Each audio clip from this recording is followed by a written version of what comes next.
just waiting for the recording to start. So good morning, good afternoon, good evening, wherever you are in the world. My name is Phil Roylance. I run the Partner Programs Platforms team. So effectively, if you're looking for any enablement, if you're looking for training on our platforms, on our processes and things that we can help you with as a partner, my team are the people to reach out to. We're here today to talk about the SAP Business Suite narrative. The Business Suite is obviously something that I would hope most people have heard on in the partner community, and it's something that as an organization we're going to be driving and pushing very heavily over the next few years. It's a real good drive for our strategy going forward. So what we're going to do today is we're going to spend some time talking about where we are as a business, where the Business Suite came from, and then we're going to talk about certification. We're going to talk about how you can get through to your certification. We're going to talk about the work that you need to do to get to that, and we're going to provide you with all of the details that you'll need if you want to go ahead and take that certification. So what we'll do is myself first, just say hello to everyone. I will then hand over to Peter, who'll take you through the SAP Business Suite narrative, and then we'll hand over to Stefan, who will talk about how do we actually deliver the best pitch that you can do. So on that note, thank you, and I'm going to hand over to Peter now. So Peter, over to you. Hey, thanks, Phil. Hey, everybody. Good morning, good afternoon, good evening, wherever you are. Hopefully you can hear me. Maybe just a confirmation, Phil. Yep, we can. Right. Good. All right. So look, everyone. My name's Peter Moore. I'm based out of our Singapore office. So I'm responsible for the APAC region for our partner ecosystem success team, as well as our enterprise team. So I'm double hatting at the moment, but very happy to talk to you today about our Business Suite, Business Data Cloud, Business AI pitch. And we talk a lot about being suite first, AI first as of this year, our go-to-market strategy 2025. So hopefully you've heard some of this already as part of our kickoff events around the different regions. But I'm going to give you, I guess, a bit of it's a continuously evolving pitch, this one. This is relatively new in terms of how we're going to market in 2025. However, it's not that new. I would argue that we've been having Business Suite conversations with our customers and our colleagues and partners for many, many years. And I'll start with a little bit of background, a bit of a history lesson, just to kind of set some context. So I'm going to share my screen and I'll take you through a point of view, which is what I've been using with our customers. And I'm finding this is helping to set that scene or help the customers to understand what's different about the Business Suite. This is really, some of you that are as old as me, you'll remember we had the Business Suite back in the 2000s. We had a Business Suite offering back then, and we really took the market. We took control or took leadership position in the market, and now we're kind of bringing the best of the past into the future and taking advantage of the modern technologies and platforms that we have. So just bear with me, I'll share my screen.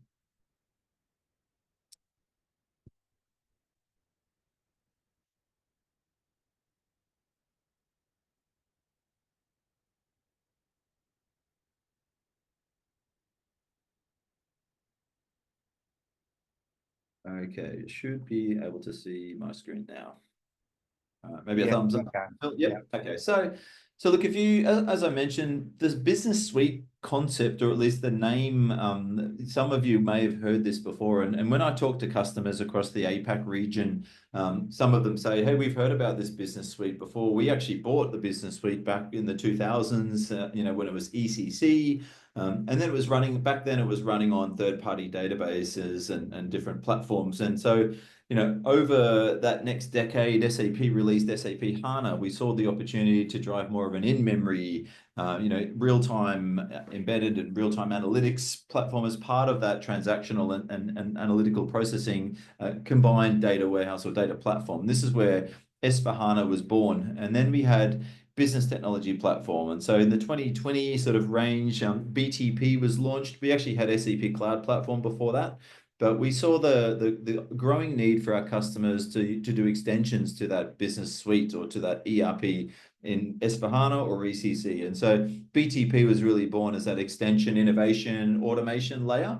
And that was really, named BTP 2020. But to be honest, when I joined SAP in 2013, I was selling the SAP Cloud platform and then evolved into BTP from about roughly 2017, 2016, thereabouts.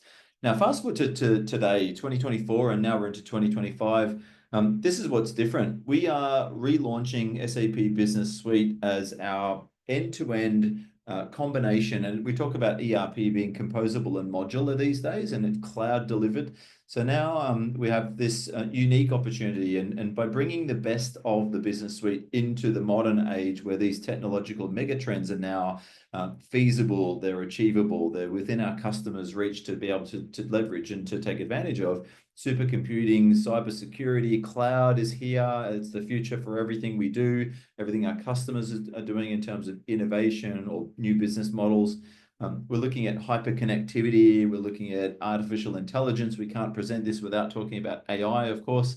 But what is that doing for our customers? How is it helping them to massively accelerate, to drive, faster productivity, greater user adoption, rate of innovation is faster than ever before. So consuming innovation as we release those waves of new innovation. And that's really what this is about.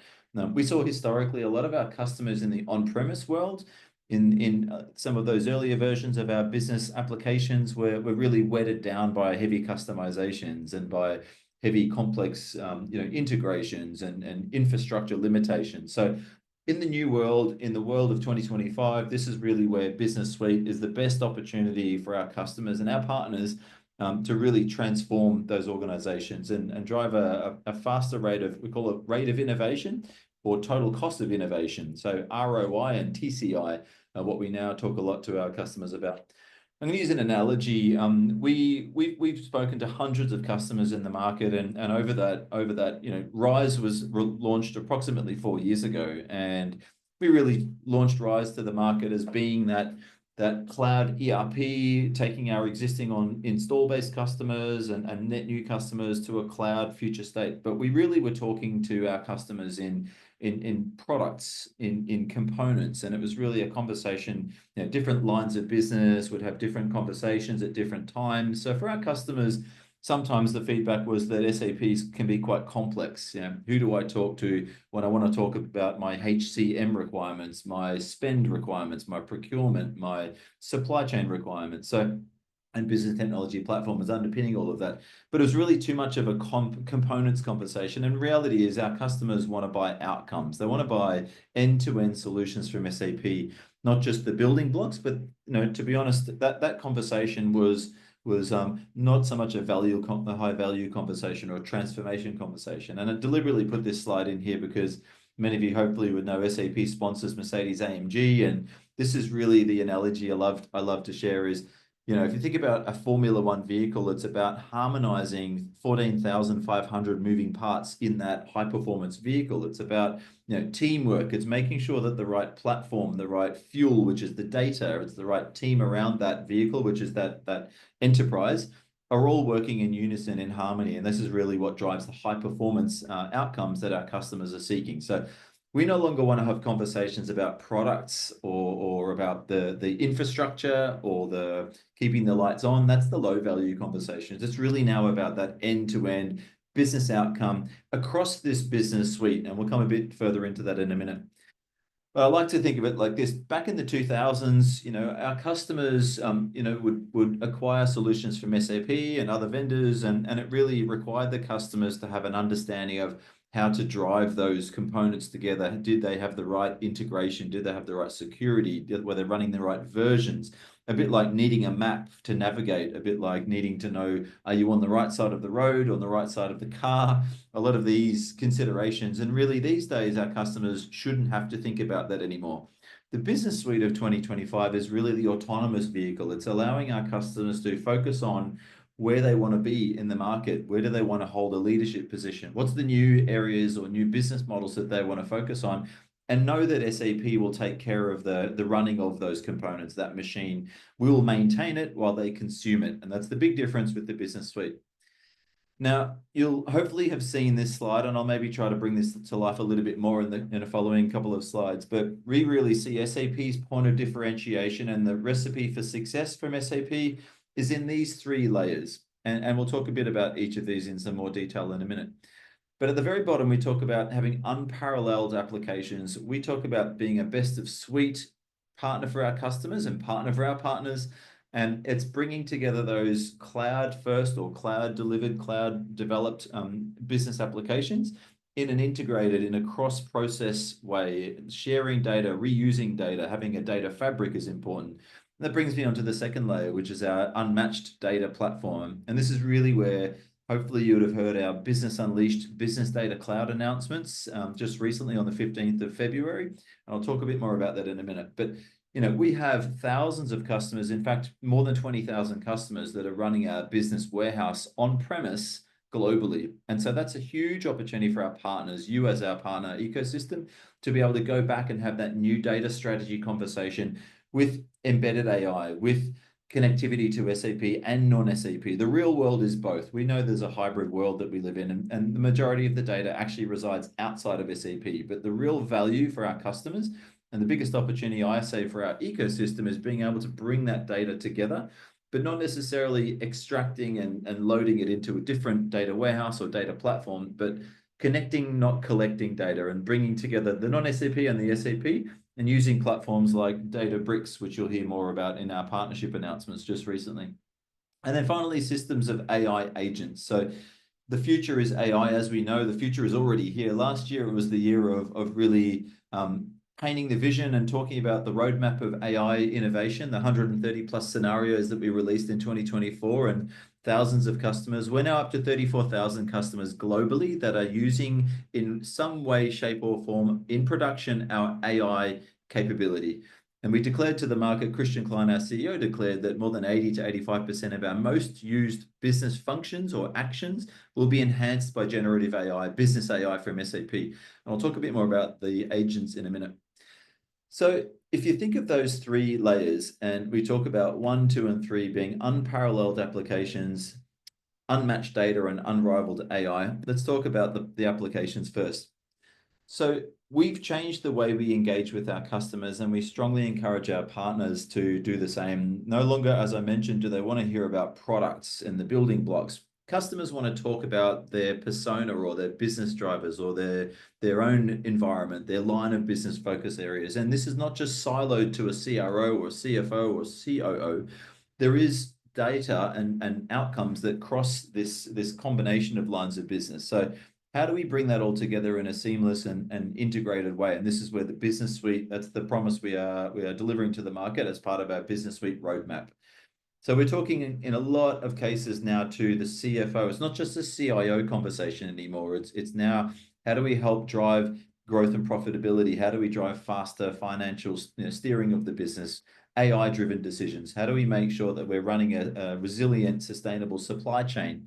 How do we drive, of course, the enterprise architecture at its best and running at its best? And this is where our transformation tool chain runs or allows our customers to drive a data-driven, science-based decisions, not gut feel anymore.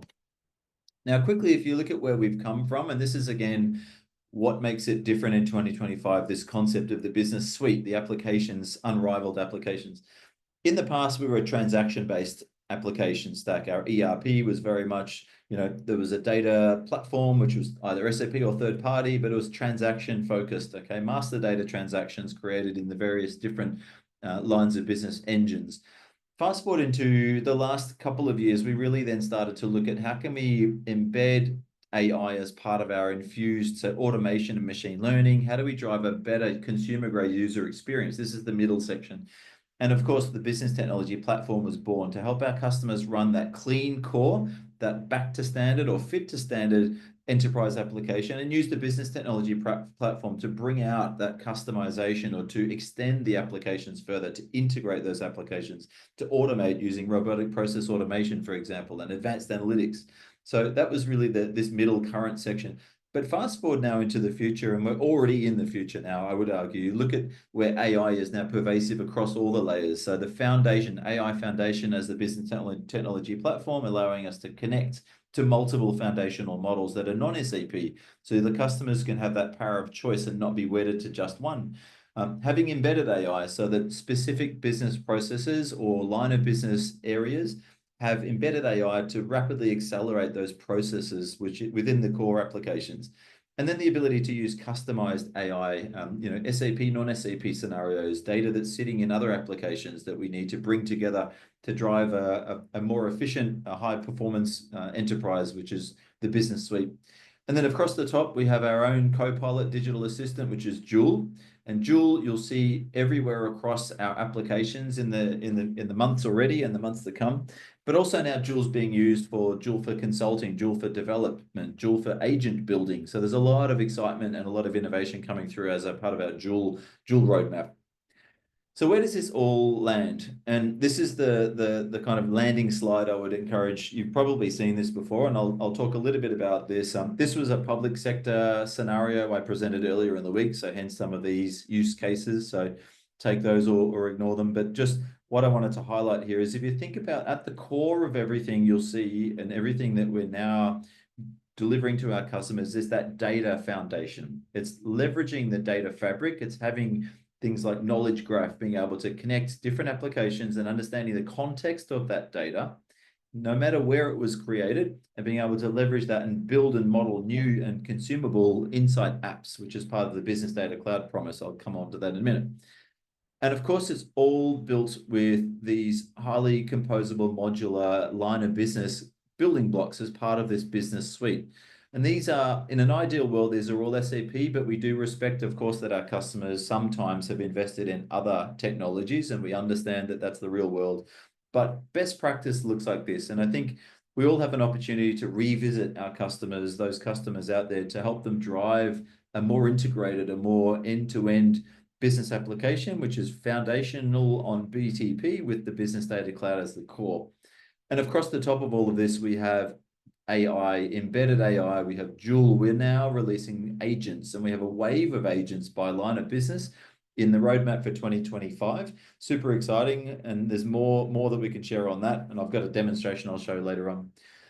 Now, what does this look like in the real world? Here's an example of a customer in a day in the life. I wanted to include this just so that you could visualize a scenario and think of this as a project management organization. It could be a construction firm, or it could be a public sector organization that are managing projects. So these are the different personas along that value chain or that process within the organization. And if you start with, let's initiate some project prospecting. So we're looking for projects. We're looking at, do we want to win new business, and do we want to segment that market, target that market, and what does the funnel look like of the upcoming projects?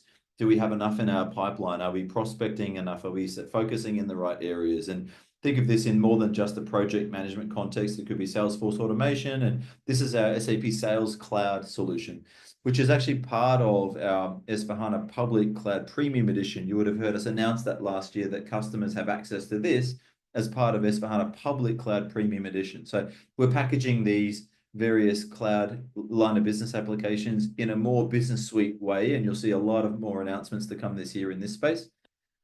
Now, let's assume we've converted one of those prospects into a project, a qualified prospect, where we want to now quote for that project. And so we can ask Joule to help generate a project estimate. We can say to Joule, help me provide an estimate with the following conditions and criteria. And Joule will help me build this without me needing to know, like I said earlier in the car scenario, where I am, which module I'm in. Do I have access to the right information? Do I have the right tools, or do I need to know where the tools are? I can natural language process and prompt and ask for an estimate. Now, in an ideal world, we win the project and we create this inside the S/4HANA projects platform, our system here, and we're building a project up, and we're saying this is a fixed price, it's time and materials, and who are the resources that we need. And now we're going into our success factors for resource or human capital management. So I'm going from Sales Cloud to ERP to success factors, and we'll continue on in a minute. But this allows me to see who's available. Do I have the right skilled resources? What's the pipeline look like? When are they available? And so on and so forth. So with this concept of being able to move between the different applications within the suite is what helps our customers to drive faster customer service, better response times, greater efficiencies, and have greater visibility and transparency. Now, if we needed to onboard a new project resource, then we can take advantage of our transformation tool chain, which includes WalkMe. And so this is an example of an onboarding process. This could be a new consultant And we want to provide them with a fast, rapid, efficient ramp up to allow them to join the team, to be able to get access to the tools they need to do their job, which could be a mobile phone, it could be a laptop. Of course, they need to get paid. So we might ask them to put their bank details into the system like we are on the screen now. So we can really accelerate that onboarding process. And this is just one scenario where WalkMe really stands out. And we're seeing this in many of our customers across the region and across the globe is, why should you have to spend time on these repetitive low value areas where you can accelerate this and provide a greater people productivity and accuracy inside our applications, but also to deliver on those project deadlines much faster by onboarding quicker. So now we have the resource on board and in the system, and now he or she's out in the field and collecting expenses as part of their project delivery, as part of their external access, or as part of their time and material. So Concur comes into the mix now. So now we've gone from HCM over to Concur or WalkMe and then into Concur. And now we're tracking project expenses, travel and expense. And then finally, closing the loop, we want to measure profitability of that project. So I can now do my project profitability, measure my costs. Do we want to do the similar project cost methodology as before, or do we learn from that and continue to drive this best practice across the organization? So I hope that gives a bit of an idea of what the business suite would look like from an end-to-end perspective across the different applications in a real life scenario. And there's obviously many more that we can provide and we can work with you on as and when you need them. Now, move on to the unmatched data story. So this was that middle segment. Now, we know that over many years, this has been a reality of our customers in the field. And many of you would have seen this, I'm sure, as part of your consulting services or working with your clients. So, SAP, number of applications, and then there's the non-SAP applications, and we have data warehouses, we have other software as a service applications, of course, on-premise. And a lot of the time, this data was moving around the organization. It was being extracted, it was being stored in a data warehouse, third party, and then the context was lost. So then you have to rebuild that again. And this concept of a data tax really applied. So that data degradation, data accuracy, multiple sources of the truth, never knowing which is the right report, different discrepancies, that should be a thing of the past. And I know it sounds very 101 when it comes to data strategy, but it's amazing how many customers have still not addressed that because data is exploding. There's so much more data, so much more velocity and variety of data, and there's so much coming into the business these days more than ever before that you still need that platform to be able to ingest, to consume, to model, to be able to then distribute out to the stakeholders. And this is really where we see this concept of harmonized data, and the business data cloud is the answer for this. So that concept we talked about earlier of the data moving around the organization, we want to try to reduce that as much as possible. So we connect, don't collect that data. And of course, there's third-party data that we need to store and host and consume. And we do have those options too, which we'll talk about in a minute. But at the end of the day, it's the outcomes that our customers are looking for. What are the insight apps that SAP or partners, such as some of you on this call, are producing for our customers that could be line of business, could be industry specific, could be many other different use cases that we're seeing. But there's a growing number of insight apps that are being shipped as part of our roadmap for Business Data Cloud.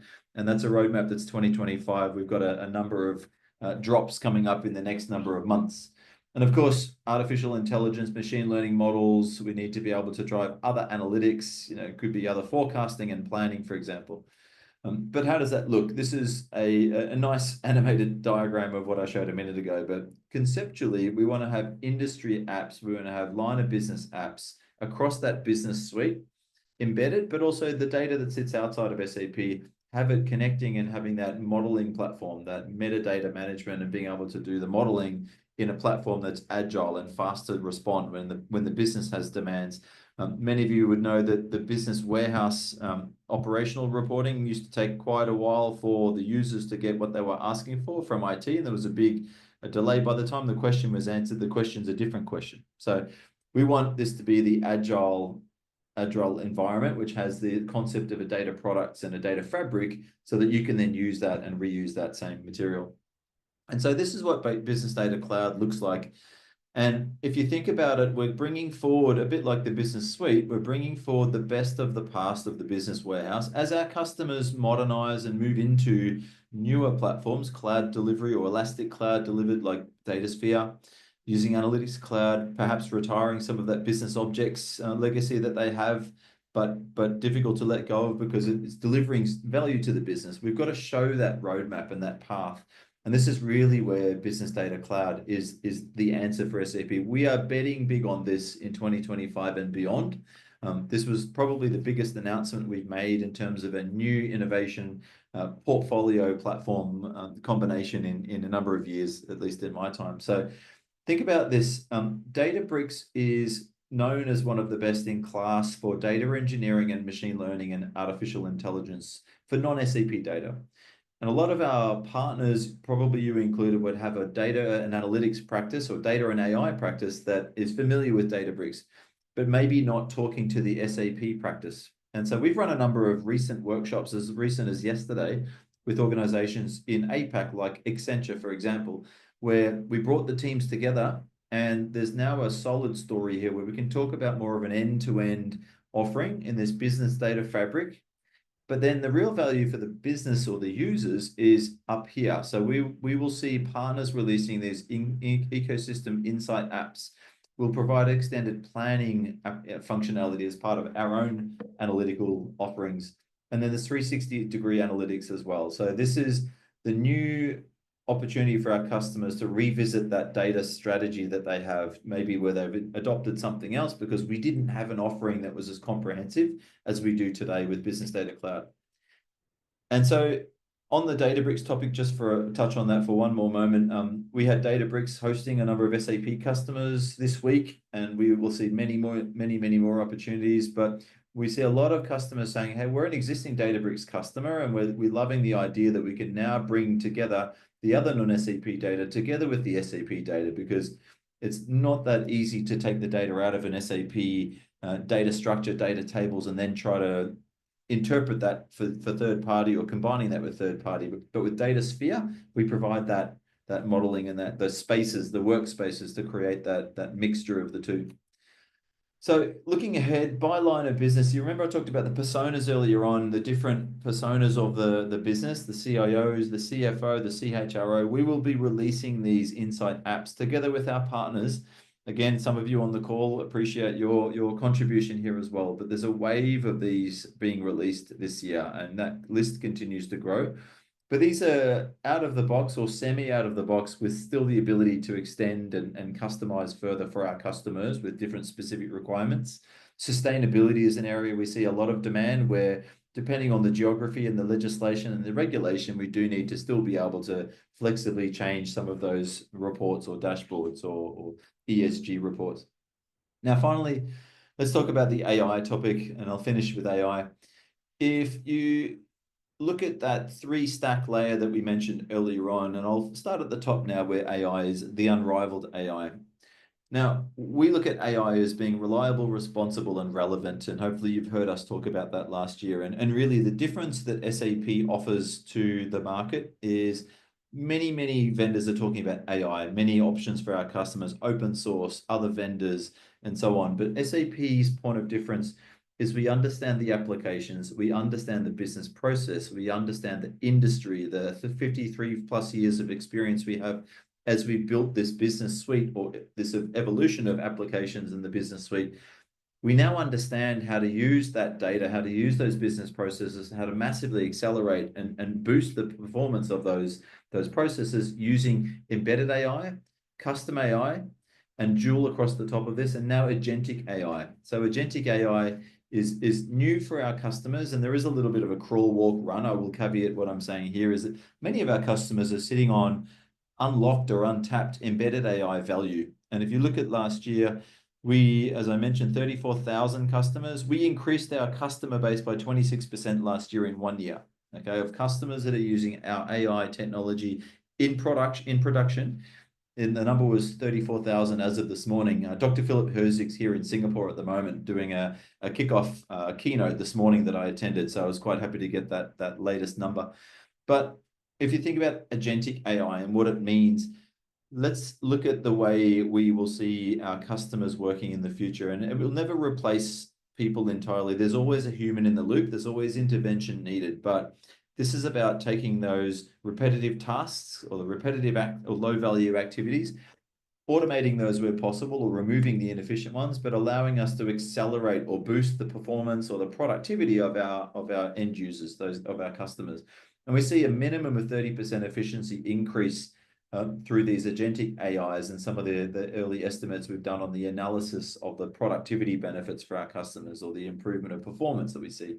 That's a conservative 30%. And so you'll see Joule running across analytical scenarios. You'll see Joule running end-to-end processes.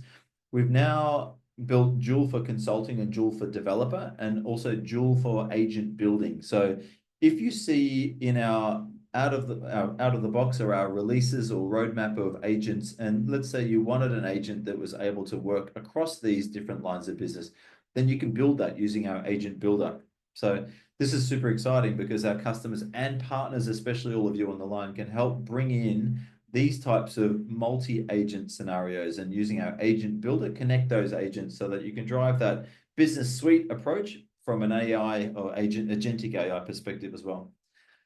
I'm going to show a demo of a video demo of an example of a dispute resolution agent. And so this is Imagine you're an accounts receivable clerk. This is an example of an accounts receivable clerk. And in the world of accounts receivable, and like many parts of the business, we're checking our inboxes, we're actioning what's coming in. But imagine a future where a Joule agent can do that, can monitor an inbox, and can determine and by the context and the text in that email, determine where to send that. Okay, in this case, it's a particular customer that has a complaint about one of their incorrect billing on an invoice. And so Joule can capture this and provide this to you as an urgent action item or a task. And so you can have different options to choose from, and you can select based on the scenario and based on the human intervention and the context of this particular client or particular situation, and make decisions, but much more efficiency, that 30% gain that we talked about. So we might have multiple agents that we can use to action or to take action. In this case, we have a case classification agent, we have a help desk agent, we have another type of help desk agent that we can select from.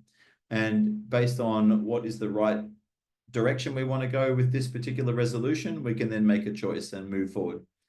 And so to determine those agents, which was the best, we can also look at we know that explainability is quite important for a lot of our customers. How did we get to that outcome? How did we determine that decision? And by using Joule, we now provide that transparency, that granular detail. Now let's go into the actual invoice itself.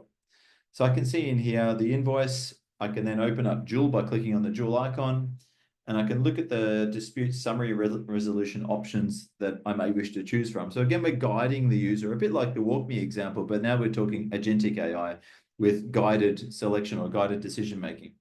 And we can automate more of this if we wanted to, but in this case, it's an invoice, might be a bit sensitive. We do want to make some choices here.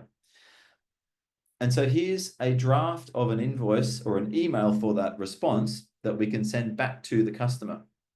So now we can close this issue much quicker than ever before. We didn't have to search for that. It's a management by exception scenario here, and we've got options to choose from.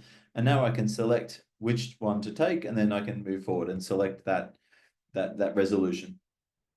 And so now it's auto-generating an email for me. The email assistant is working. It's now drafting that email, which of course I can check before I send, and it's sent out to the customer. So very fast, closing the loop, generating an outcome that addressed the customer's response or their requirement, but taking advantage of the contextual business process understanding and line of business understanding that Joule understands, different to any other AI third party on the market that you'd have to rebuild or build that context in.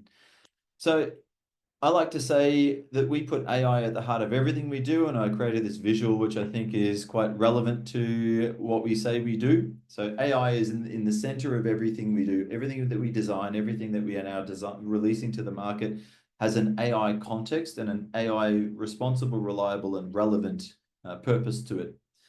So I'm going to finish with this, and we'll move on to the next section. But as leaders, we all know AI is here, and it's how we embrace it. How do we use it to drive our businesses like we've never been able to before, unprecedented, taking advantage of those technological megatrends that I mentioned at the beginning. So for us, there's parts of our roles that will become obsolete. There's definitely areas that were repetitive, that were low value, that we can now, that are commoditized and flattened. So we can automate those. We can generate AI outcomes without needing as much intervention as ever before. There's also parts that are supercharged within our day-to-day tasks or line of business or roles. So the key is understanding which of those is which and applying the technology and the new innovation that we're releasing that's either embedded or custom or dual. And agentic AI is now the new direction we're going as well this year. So key is understanding which is which. We have 130 scenarios that we released last year in 2024. There's 270 more being released in 2025. My one ask to everybody on the call is please familiarize yourself with the scenarios that we've already released. Some of those are embedded in the applications already, and our customers just don't know that they have access to those already. Some of those are available through our generative AI hub, which is a business technology platform. And then some of those are just available as part of Joule, as part of success factors. We have now thousands, tens of thousands of customers using Joule with their success factors landscapes. So super exciting time to be a part of our SAP ecosystem. We really do appreciate your support and your commitment to this year, helping us to grow the business suite, the suite first, AI first mantra that we have, and really do appreciate working together with you. And hopefully we can be of further support to grow your businesses the way we're growing ours in the right direction. Thank you for your time. Excellent. Thank you, Peter. Before we hand over to Stefan, I'd just like to say there is the opportunity to add questions in the Q&A box. So if you have any questions, feel free to put them in, and then hopefully, Peter, you might be able to get a chance to answer a few of them while Stefan's presenting. So thank you, Peter. Great presentation. Stefan, over to you. You are on mute. Thank you very much, Phil. Thank you very much for bridging. Okay. Can you confirm once again that you can see now? We can see now my screen? Yeah. Perfect. Perfect. Okay. Yeah. Thank you very much. Also very, very warm welcome from my side. So my name is Dr. Stefan Kloss, and it's an honor for me to be here today to tell you folks about the secrets of art pitching. Right. I call it art of pitching because for me, pitching, it is a kind of art. When I prepared myself in order to deliver this training session to you folks, I was thinking, okay, let us start as normal, like with an introduction sentence to bridge me to my first slide. My second thought was, okay, why not teach what you practice and practice what you teach? Why not create a simple 60-second motivation pitch which follows really the same rules and principles like I will teach you with the C-level pitch. So therefore, here exclusively for you folks, here comes my 60-second pitch for you.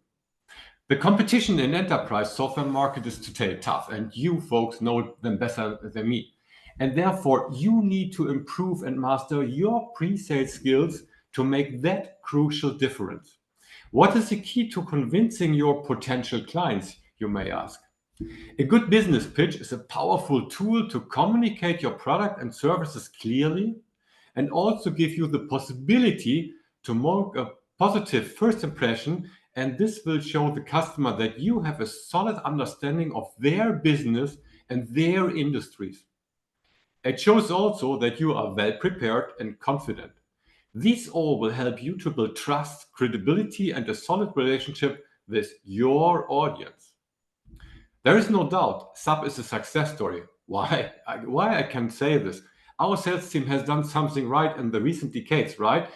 And today I will share with you the excellent SAP sales experience in the field of C-level pitching.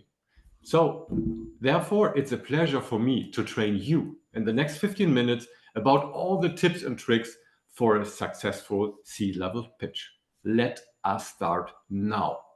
Okay, this was my motivation pitch for you to hook you in, folks, here in my 15 minutes training slide deck, how to set up a pitch. So we have already heard from Peter so many new things. To be honest, I'm still surprised, I'm astonished about what happened here in the last decades from the ERP side. from the SAP point of view. ERP Business Suite, Data Cloud, Joule is coming. And I'm 100% sure you are so motivated, like I would also be, to tell my customers all about this new incredible functionality. So you said, for sure, I will do this. What does it mean? Maybe you will show them with all your knowledge about the new functions, and then it looks like this. So take this as a fire hydrant.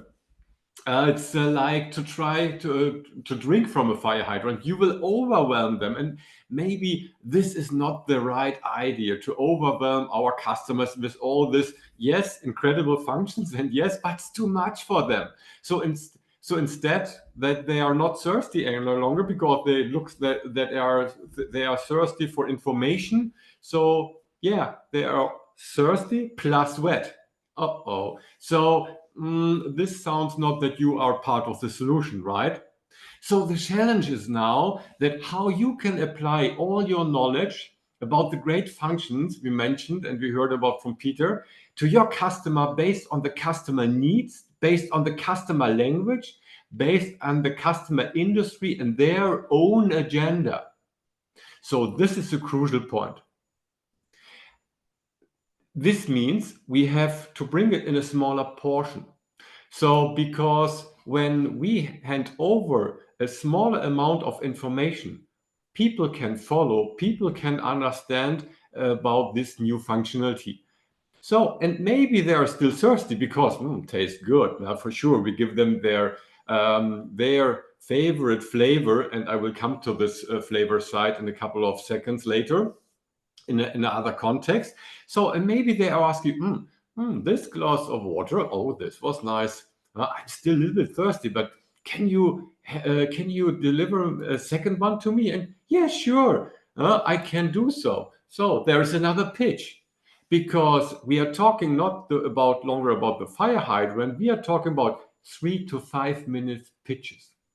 Okay, so this means at the end of the day, when we transfer this to the business suite, and we have heard about this great value and benefits of the business suite, right, in a nutshell. So what I have learned from Peter here: connect and optimize operations seamlessly, empower decision-making with action-ready insights, deliver transformation impact with IA processes, right? So all these things are valid for my C-level, but each of them needs another type of glass of water, another flavor. So yes, we understood. This was my first takeaway for you. We, instead to go through the fire hydrant with the customer, so we serve them with a glass of water. But nevertheless, despite the fact that we have the same value proposition and different flavor, we need a different glass for each C-level executive, even in the same company. So this means also we have to be very, very specific to call each person's interest, because each person had their own agenda. They have their own pain point. They are faced by their own challenges.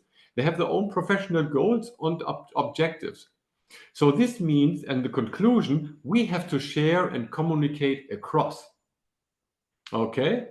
And this means also that we have to inform ourselves about the company in the industry they are competing in. And this is a very, very vital and important part of preparation. And sorry to say this, ladies and gentlemen, it's your job, honey. It's your job. Preparation for a pitch is key.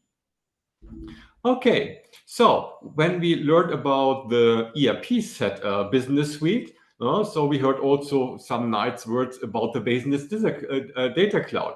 Here's the catch. Again, depending on who you are talking to, the individual, not the whole company, you might want to offer them glasses of water with different tastes.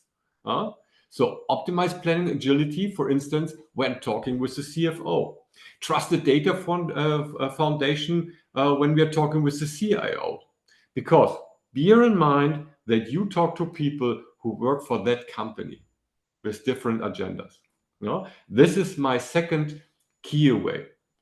takeaway. Oh, by the way, I apologize for my bloody German accent and all the mistakes which I do, and with this wonderful language. So I really apologize. Okay, we go to the next one, because what we have to define it. What is a pitch? And a pitch is not a 5 to minutes long for a dialogue with back and forth. This is not a pitch I'm talking about.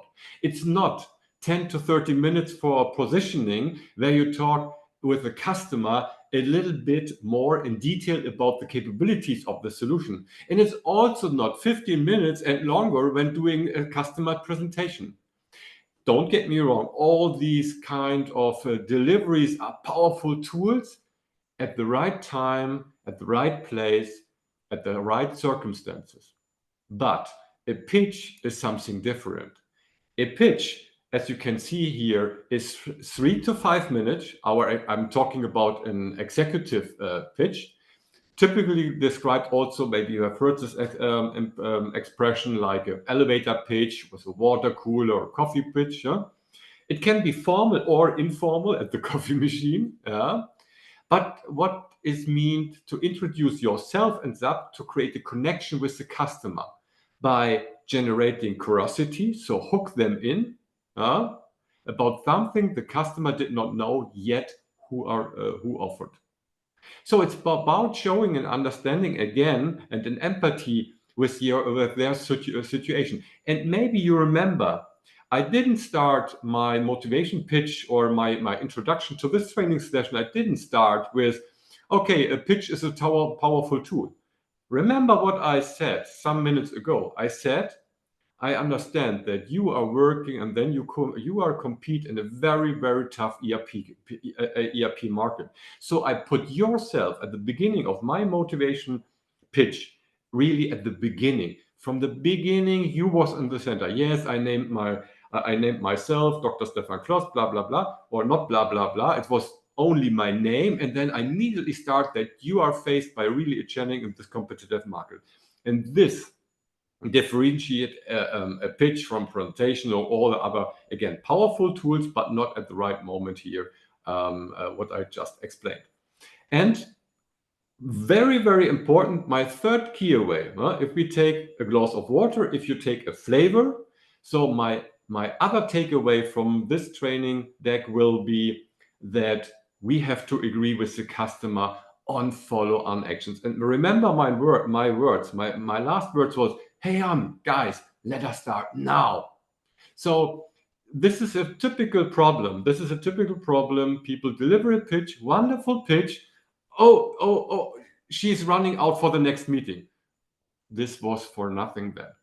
So instead to talk faster, which is also not good because people then don't understand and so on. So prepare yourself that there is enough time for the most important point and a point at the end of your pitch. Call to action. Let us go for the next steps and let us agree what is the next step. A next meeting, maybe you pass me forward to your experts in this area that we can discuss in more detail, proof of concept, whatever else. So we have learned fire hydrant, not a good idea, right? And this is exactly, if we go with the fire hydrant, this is exactly what happened as well, because we want to try to bring all the challenges, the business goals and their pains, all things together. But again, we decided some minutes ago that we want not to go with the fire hydrant, because you see, Natalie, our chief finance officer, this lady, she is not longer in a good mood. She has lost a little bit her smiling, but we want to make her smiling. We want to set up in a good mood. What does it mean? So instead, to put her just in front of the fire hydrant, so let her drink from our pitch, from our very nice 3 to 5 minute, very clearly communicated, easy to understand 3 to 5 minutes pitch with her top priority.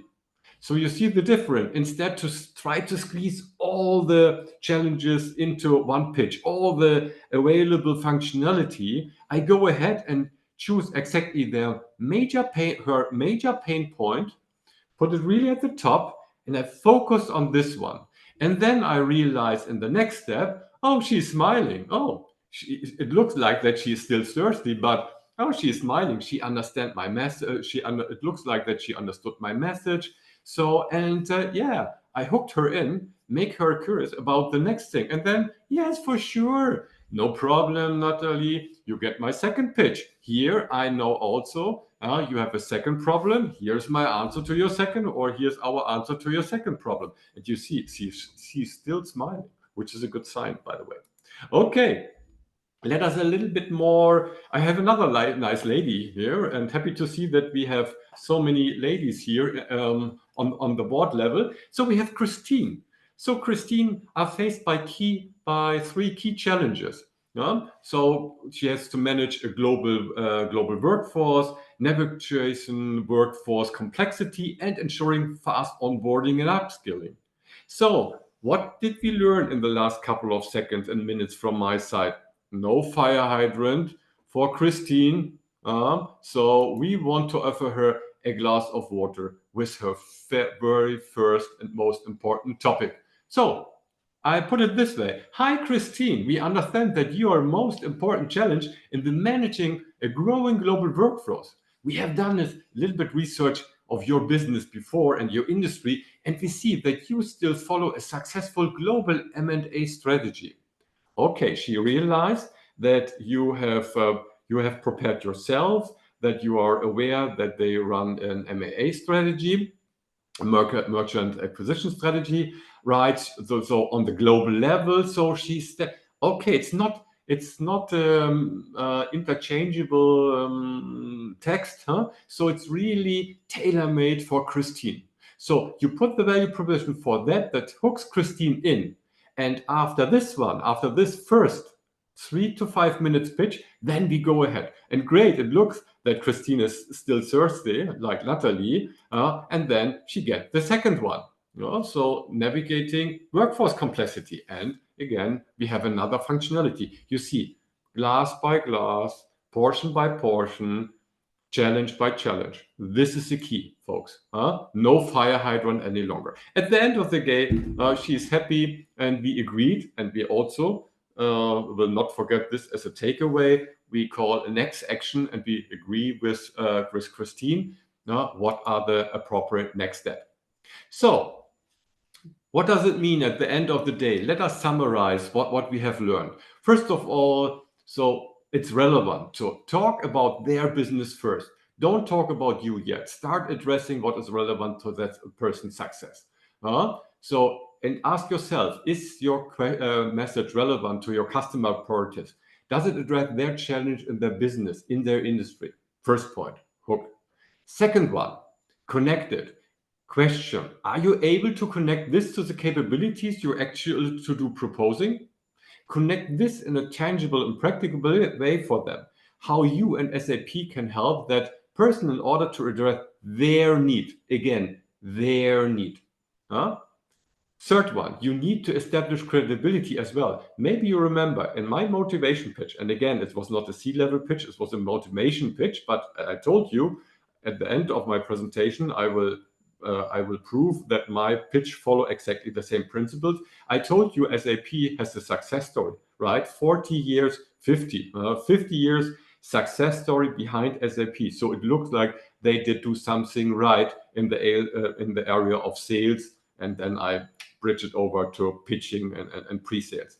So show the person value proofs, like reference such cases from the other customers and or SAP structure to deliver the value. And the last one, and again, for me, the most important one is really call to action. The call to action, this is the hook, for the next steps here. Make it very clear what you expect from the person to perform and negotiate the next steps to make it really real. Otherwise, all your efforts, all your preparation is away.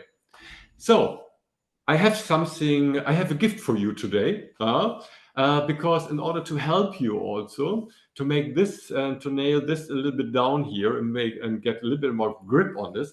So we define based on a reference custom and or based on a real real customer, which is now your reference customer, we built up a scenario. So, and in this great scenario, you have also the opportunity to listen. There's a video to listen how a pitch looks like. Maybe let me also make one thing very clear. There is no right or there is no false. I cannot say it's like MBA studies, So we cannot say, yeah. So if there's a good argumentation, and again, if you follow my principles and rules, then you're all the time on the good side. But I cannot say here, yeah, this video is the top of the pops. Maybe you are able to create a better video if you follow the principles. This is for sure. This is the foundation. So watch the video and all the nice stuff. And after this session, you will get the link how you can access our great case study. So maybe some last comments from my side. An excellent pitch gives you the opportunity, again, not only to present your product and services, you build up a relationship with your potential customer based on your knowledge, on your excellence, trust, and last but not least, your personality and passion. And passion is key for the product. Use every second to speak clearly, with energy and this passion. And the first impression is important. This is your moment, folks, here. The C-level pitch, this is your moment. I know what you will say now, Stefan. So thanks God, we have here heard also from Peter, we have this AI and everybody is about ChatGPT and ask me, my wife, she's a teacher. She's working, she's doing a lot of work with ChatGPT. My son is a student at the moment at the university, is doing ChatGPT. But ladies and gentlemen, sorry to say, this may work for you in this pitch. Why? I'm talking here, and these are my final words, about a unique, that you are unique, and it's just like your relationship with your customer. It's not replaceable. So this means you have to build your pitch for your customer with their needs, with your knowledge about the customer and your solution. Your creativity and your energy and your passion is used in order to make this happen. And therefore, I was talking about the art of pitching at the beginning of my short training journey, how to run a great C-level pitch. Thank you very much for your attention and stay well and happy to hear any questions from your side to serve you. Thanks a lot. Thanks, Stefan. That's great. Let me just share my screen again.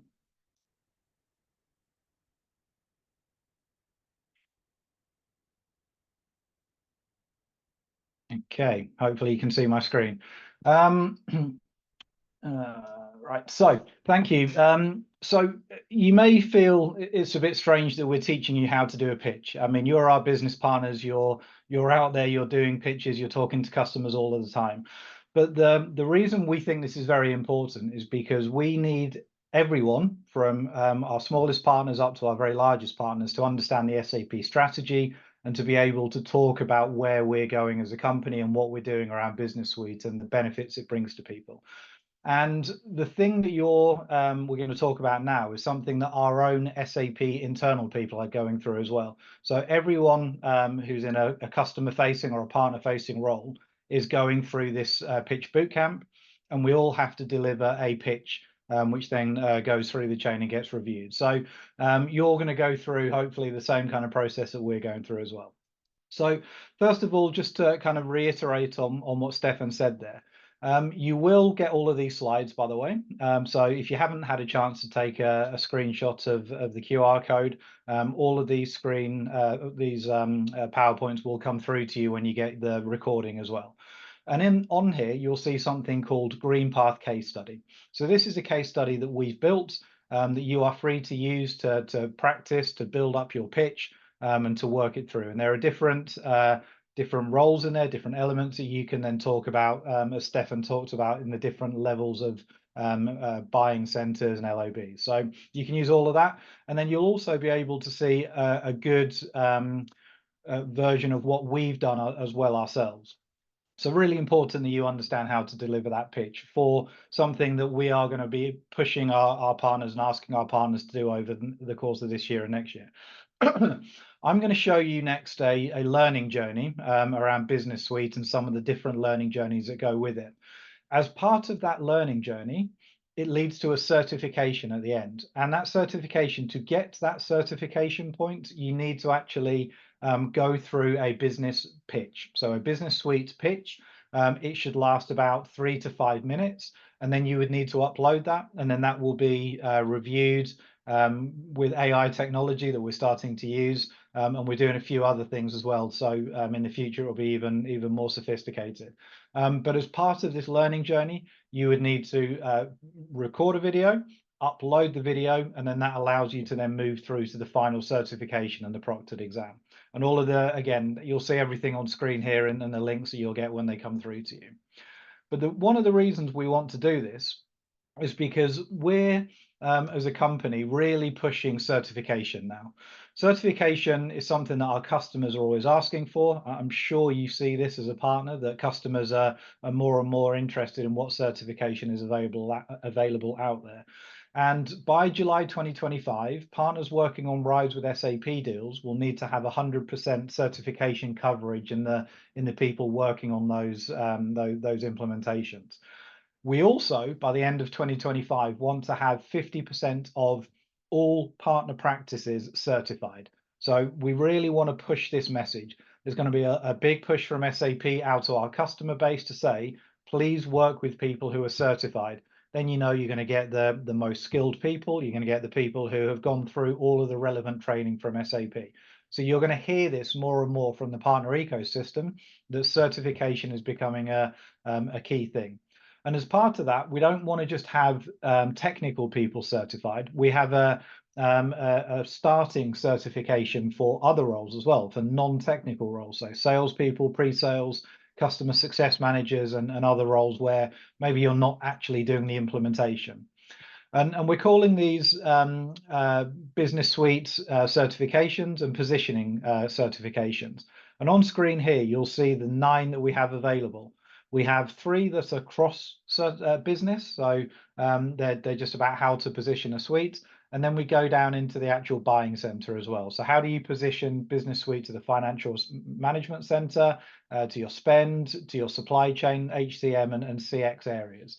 So we really want you as a partner to understand that whole message about where does Business Suite sit, why it's important, how the elements of BDC and AI fall into that, and where should you be talking to your customers. So when Stefan's talking about selling to an HR department and an CHRO, you can then come in and take this one here, and that gives you all of the information that you would need to get through to that level. So what I'm going to do now is just show you one of these so you can actually see what we're talking about. If you go to our learning.sap.com platform, we have something called the Partner Zone, and you'll find the links to that on the homepage and go through to the Partner Zone. All of you would need to log in to see this data, to see this information and this learning journey. Because you've been able to register for this session, it means you already have the ability to get in here, because you need to have a Partner S user and your universal ID set up and all those things. But you're here, so that means you can get into it.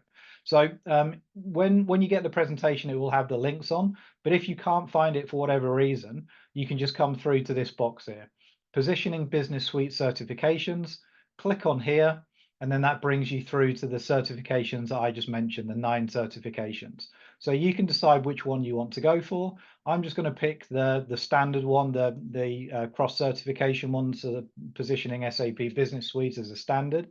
And what you'll see here is designed for pre-sales, sales, people who are relatively new to SAP, customer success managers, and even consultants if they want to go through it.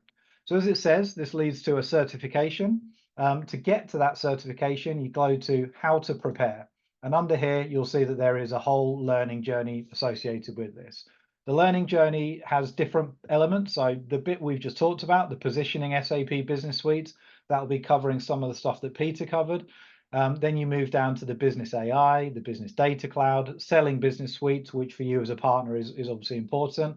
And then we talk about the things that Stefan just mentioned, the end-to-end story, and how do you actually do the hands-on practice and the pitch.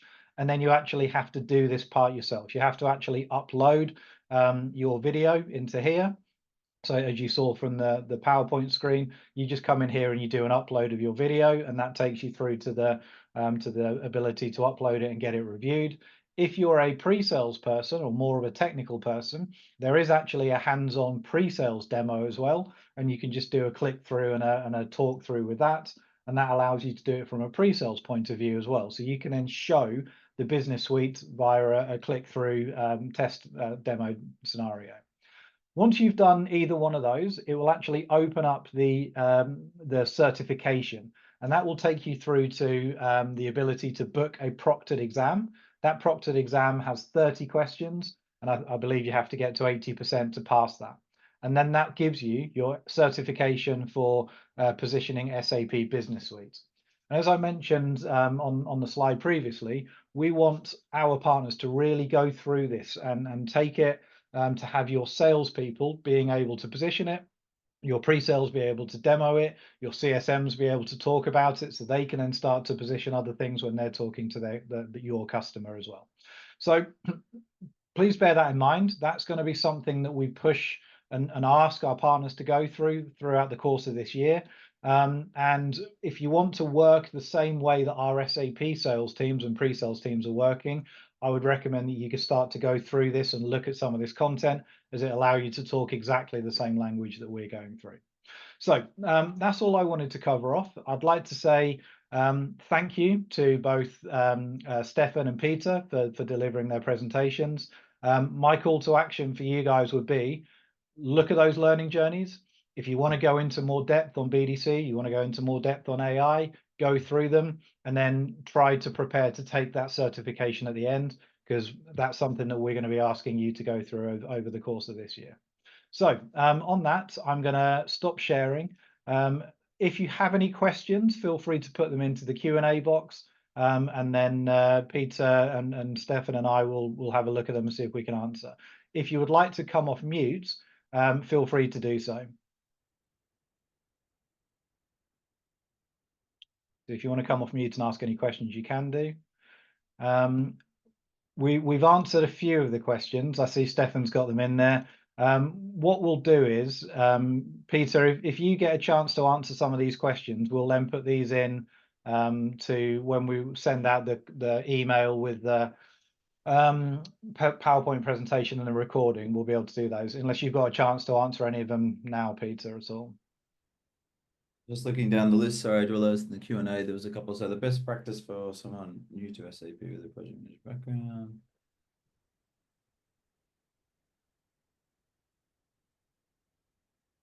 I think the SAP, the first one, project management background. Let me provide some links to some resources that you can take a look at. Sorry, I didn't get the name, but maybe if you send me an email to peter.moore@sap.com, I'm happy to send a follow-up response.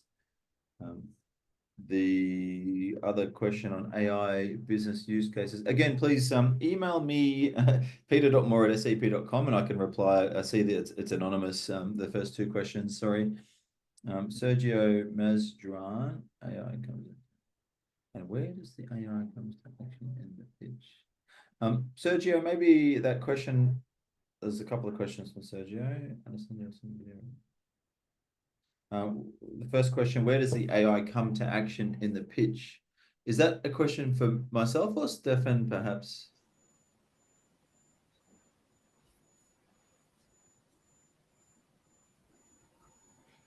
I can attempt to answer it. I mean, Stefan, maybe is that for you, do you think? So again, AI, this is our solution. This could be a solution. So first, so we see many open sales order issues, how we can help, how we can serve.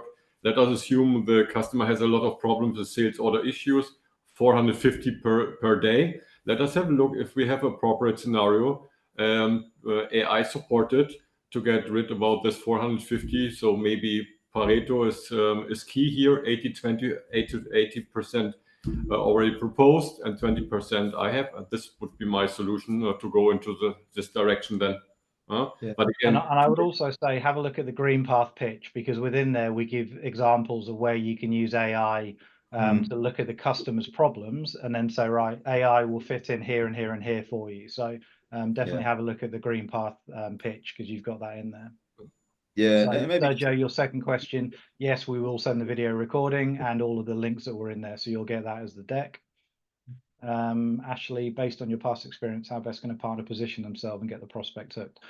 For me, and I was a partner manager many years ago, the best way is to show your skills in a particular area. You know, we've done this in the past with, you know, you're talking to an automotive company. Here are examples of what we've done in the past. This is what we've saved them. This is what we've saved the, you know, saved their manufacturing processes, all of those kind of things. So it's building a value case of what you can actually demonstrate to save the customer something or improve their processes somehow, and then show references of this is where we've done it in the past.